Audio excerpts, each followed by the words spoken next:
Boa tarde. Tudo bem, pessoal? Tudo jóia com vocês? Pessoal, é um prazer mais uma vez estar aqui, né? Queria agradecer aí ao professor Fábio pelo convite. Eu tive a felicidade de participar do projeto ano passado e, assim, mais feliz ainda de estar aqui junto com vocês e ver que o público hoje, total aqui, né? Isso realmente é muito importante. Galera, antes da gente falar em matemática, queria aproveitar essa última fala do professor Adelmir Jucá, grande professor de matemática, tá? E refletir com vocês um detalhe importante. O Adelmir falou muito que quando a gente pensa em fazer alguma coisa, quando a gente quer mudar a nossa vida, primeiro a gente tem que acreditar. E eu fico sinceramente assim, feliz de ver todo mundo aqui. Eu, como professor de matemática, trabalhei segunda-feira, terça, quarta, quinta, sexta, dei aula sábado, hoje aqui domingo, estou junto com vocês. Da mesma forma, muitos de vocês assistiram aula nas escolas, segunda, terça, quarta, quinta, sexta, sábado, estão cansados do mesmo jeito que eu estou, mas estão aqui para a gente fazer alguma coisa diferente. E eu penso o seguinte: o que é que vai conseguir mover os nossos sonhos? O que move muitas vezes os nossos sonhos é uma coisa que a gente chama de força de vontade. E hoje vocês estão mostrando que tem força de vontade. Vocês estão superando todo o cansaço, né? Num domingo que a gente podia estar com a família, mas a gente está aqui, buscando sempre melhorar, buscando uma coisa melhor para a vida da gente. Por falar em força de vontade, eu não sei se vocês conhecem esse atleta, todo mundo deve conhecer, Gustavo Borges, né? Grande nadador brasileiro. Dentre os vários feitos do Gustavo Borges, ele foi apenas 4 vezes medalhista em Olimpíadas. Conseguiu medalha na Olimpíada de Barcelona, conseguiu medalha na Olimpíada de Atlanta, 2 medalhas na Olimpíada de Atlanta, e conseguiu também medalha na Olimpíada de Sydney. Então é um grande atleta brasileiro. E se você entrar no site do Gustavo Borges, bem na página inicial, ele mostra o que ele precisou fazer para conseguir isso aí. Lá o Gustavo Borges, na página inicial dele, fala de força de vontade. Olha o que é que ele diz a respeito da força de vontade. Várias vezes eu acordei às 5 da manhã para treinar e me perguntava: é isso mesmo que eu quero? A última coisa que eu queria era pular numa piscina fria às 5:30 da manhã. Mas eu nunca perdi um treino por falta de vontade. Podia estar cansado, ter dormido mal à noite, mas eu sempre ia treinar. É nesses dias que surgem os campeões. Enquanto outros resolvem ficar dormindo, você está lá buscando mais uma chance de melhorar. Os dias não voltam atrás. E eu queria, pessoal, que esse fosse o espírito desse projeto que a gente está começando. Durante a semana, a gente vai se cansar muito. Várias vezes a gente vai pensar em desistir. Mas lembrem, os dias não voltam atrás. Se a gente tem uma oportunidade, a gente tem que agarrar. E com certeza, assim como aconteceu ano passado, que várias pessoas que estavam sentadas aqui, hoje estão sentadas nos bancos das universidades. Certamente, no próximo ano vai ser a vez de vocês. Tá certo? Então acredite que é a hora de vencer agora. Vamos lá para a gente começar. Vamos lá, galera.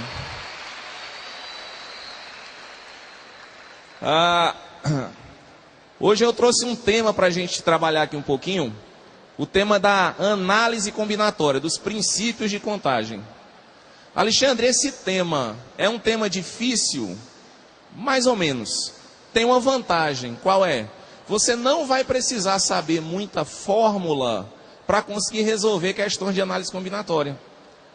Será que esse assunto cai muito na prova do Enem? Será que esse assunto cai na prova do vestibular? Pessoal, nós temos edições do Enem desde 1998. Foi a primeira prova do Enem. Pra vocês terem uma ideia, de 1998 até a prova do ano passado, em todos os anos, em todas as provas, sempre tem questões relacionadas a esse tema de análise combinatória. E o que é que significa a análise combinatória? Tá? Primeiro eu vou fazer uma pergunta para vocês. Contar. Eu quero contar uma quantidade de objetos. Será que contar é fácil? É fácil ou é difícil contar? Hein, gente? É fácil ou é difícil? Eu vou dizer para vocês o seguinte: depende. Depende de quê? Depende do que é que você está querendo contar. Vou mostrar aqui um exemplo. Se eu perguntar assim, ó, quantos livros tem nessa pilha? Eu estou querendo que você conte. Quantos livros tem nessa pilha? 1, 2, 3, 4, 5. Alexandre tem 10 livros. Foi fácil contar, não foi? Foi. Mas também essa pergunta, o que é que eu disse? Contar é fácil? Depende. Depende daquilo que eu quero contar e depende também do método que eu vou utilizar para conseguir realizar essa contagem. E se eu perguntasse assim, eu podia contar de 2 em 2? Podia, de 3 em 3. Você usa o método que você quiser. Como a quantidade de elementos é uma quantidade pequena, então você consegue contar de forma simples. E se eu perguntasse assim, eu vou te dar uma caixa de fósforos e vou perguntar quantos palitos tem dentro de uma caixa. O que é que você vai fazer? A gente vai jogar aqui os palitos em cima de uma mesa, vou sair contando esses palitos. Eu posso pegar de 1 em 1, eu posso pegar de 2 em 2, de 3 em 3 para contar. Isso quem vai decidir é você. Mas o importante é que como a quantidade é pequena, a gente rapidamente consegue chegar ao resultado. Só que tem um problema para a gente enfrentar. Qual é? É que nem sempre as quantidades que a gente precisa contar são reduzidas. E se eu perguntasse assim para vocês, hoje em dia, cada automóvel, tem uma placa que o identifica. E como é que é essa placa? Essa placa é um conjunto de 7 elementos, onde você tem 3 letras e 4 algarismos. E se eu perguntar assim para vocês, quantas placas diferentes de carro a gente pode escrever? Será que a gente vai contar de uma por uma? Será que a gente vai pegar um caderno e vai escrever? Alexandre, a primeira placa é ABC 1, 2, 3, 4. Tem outra placa que é ABC 1, 2, 3, 5. Se a gente for fazer a contagem desse jeito, a gente vai passar o dia inteiro e não consegue terminar a quantidade de placas. Então significa dizer o seguinte: para determinadas contagens, eu preciso aprender um método um pouco diferente para chegar no resultado. Eu não preciso escrever todos os elementos. Meu objetivo é chegar no resultado final, mas eu não preciso escrever os elementos. E como é que a gente consegue fazer isso? Através de alguns princípios de contagem que a gente vai começar a aprender aqui. Tá certo? Primeira ideia, um princípio chamado princípio fundamental da contagem. Isso aí, pessoal, é uma das maneiras para a gente fazer contagem de objetos. Certo? Qual é a vantagem desse princípio fundamental? É que você não vai precisar de fórmula. Existe um procedimento que a gente tem que adotar, existem algumas tarefas que a gente precisa fazer, mas tem uma vantagem, como eu falei, não há necessidade de cálculo. Muito complicado para a gente conseguir chegar aqui.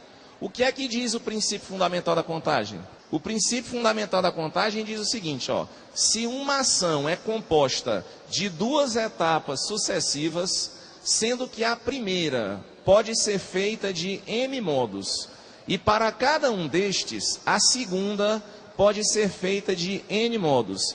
Então, o número de maneiras de ocorrer a ação é M vezes N. Alexandre, gostei, legal, mas eu não entendi absolutamente nada. Eu consegui ler, mas traduza para o português o que é que significa isso. Pessoal, esse princípio fundamental da contagem é uma coisa que a gente já está habituado a fazer. Agora, eu não preciso decorar esse texto para fazer a aplicação desse princípio fundamental.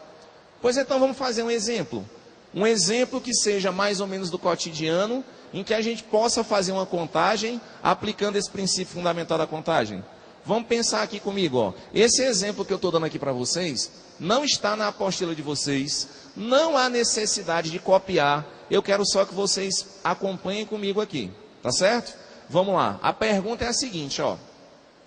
Quantos carros distintos podem ser fabricados em 3 modelos e 5 cores? Quantos carros distintos podem ser fabricados em 3 modelos e 5 cores? O que é que a gente vai fazer? Primeiro, está aí o modelo A, está aí o modelo B e está aqui o modelo C. São 3 modelos. Só que cada modelo desse pode vir em quantas cores? 5 cores. Então eu quero saber o seguinte, se eu chegar numa loja de carro e for escolher um carro, quantas opções diferentes eu tenho? Olha só, eu podia fazer assim se eu quiser, ó. Alexandre, o modelo A tem 5 cores diferentes. O modelo B também tem 5 cores diferentes. O modelo C também tem 5 cores diferentes. E aí eu vou somar. Se tem 5 do modelo A, 5 do modelo B e 5 do modelo C, se a gente somar 5 mais 5 mais 5, vai dar quanto? Vai dar 15. Então, se você chega na loja e quer escolher um carro, com essas condições, você tem quantas possibilidades? 15 possibilidades. Alexandre, mas já pensou se na loja não tivesse 5 opções de cor? Se na loja tivessem vários modelos? Daqui que eu vou escrever de um por um, vai levar muito tempo. O que é que eu posso fazer para chegar nesse resultado 15 através de uma maneira mais prática, através de uma maneira mais fácil? Bem, o que é que a gente vai fazer? Primeiro, eu preciso pensar o seguinte, para escolher um carro, eu preciso tomar 2 decisões. Que decisões são essas? Eu tenho que escolher o modelo e tenho que escolher também o que mais?